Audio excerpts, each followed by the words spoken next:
The de Varel estate was legendary. Velvet walls, crystal chandeliers, and a ballroom that shimmered under candlelight.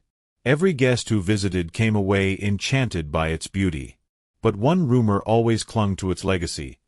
No one who wandered to the third floor was ever seen again. I thought it was just a story. It arrived in the mail without a return address. Heavy cream paper, folded with perfect precision, sealed in crimson wax bearing a swirling crest I didn't recognize. The envelope smelled faintly of smoke and lavender, like something forgotten in an attic drawer. Inside was an invitation to the de Varel estate, a remote, centuries-old manor recently restored as an exclusive historical event venue. The letter promised a night of elegance, immersion, and memory. A formal dress code was listed, along with a strict check-in time before dusk. But one line stood out, bold and centered at the bottom. You may explore the grounds freely, except the third floor. That space is not part of the experience. I assumed it was theater. Some decadent, immersive game. Rich people playing pretend in candlelit halls. But I'd always had a weakness for stories wrapped in silk and shadow. And if there was a secret on the third floor, I intended to find it. The estate sat atop the hill like a crown of stone and ivy. Turrets pierced the fading sky, and candlelight flickered from high-arched windows. Inside, it was a fevered dream of elegance. Crimson wallpaper, gold trim, and oil paintings older than the country itself. The ballroom pulsed with warm light and slow jazz, like it had never left the 1920s. The guests were beautiful, impeccably dressed, but wrong somehow, too graceful, too still. Their smiles felt rehearsed, their conversations looped like well-practiced scripts. I tried to blend in, make small talk. One woman in a feathered mask leaned in close and whispered, "It's not the dancing you should fear. It's the stairs." I laughed, but she only sipped her drink and drifted away. I glanced toward the grand staircase. It curved upward, swallowed by shadow. A velvet rope dangled loosely across the first step. No signs. No guards. Just silence. In a quiet sitting room just off the main hall, I found a guestbook, aged, bound in deep green leather with gold corners.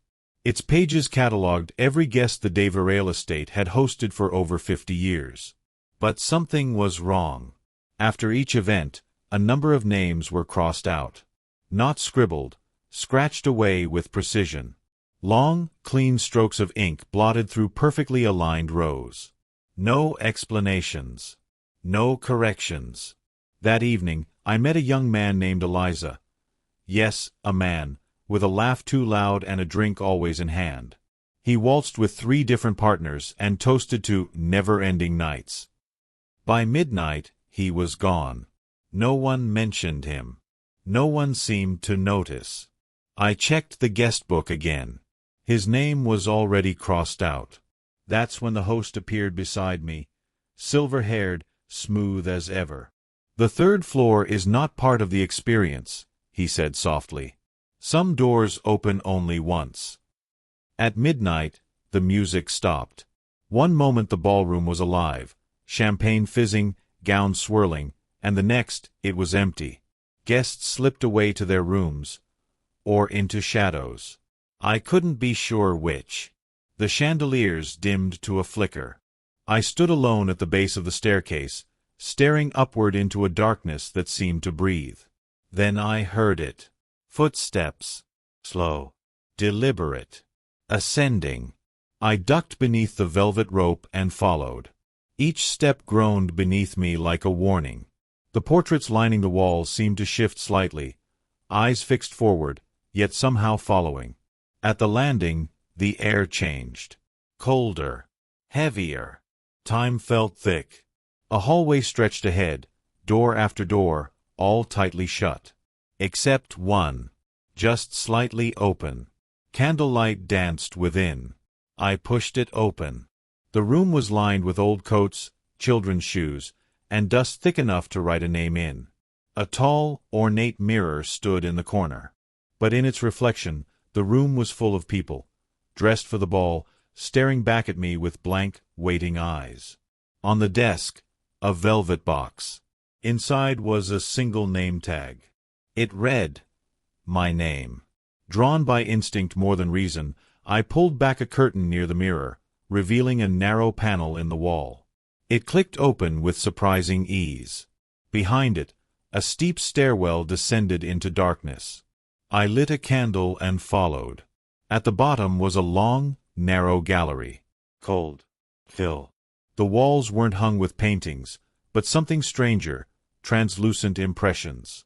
Faces, as if pressed into foggy glass. Some frightened, some serene, some forever caught mid-scream. Beneath each face was a small brass plaque, neatly engraved with names. I recognized several. From the guestbook. From earlier that night. From decades ago. One read simply, Eliza. His eyes were open. I stumbled back, heart thudding.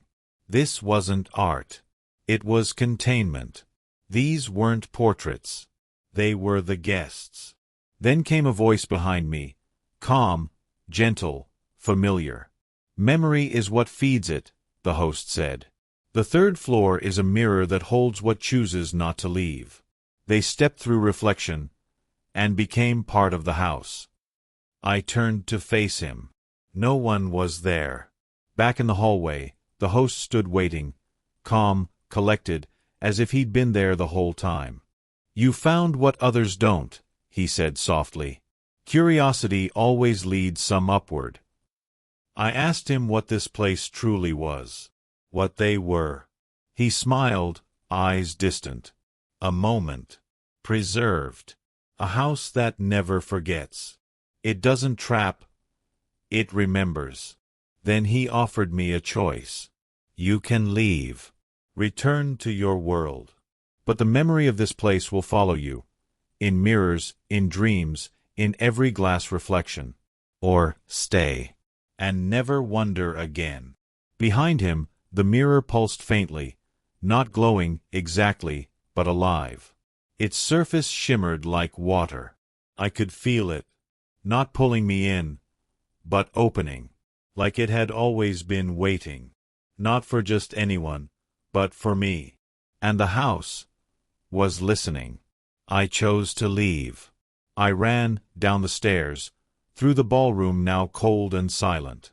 The chandeliers had gone dark. My name tag was missing. Outside, the iron gates stood open. A cab idled exactly where I'd left it, engine humming like it had always been there. Back home, I tried to forget. But the invitation crumbled to ash in my hands. The Devereux estate?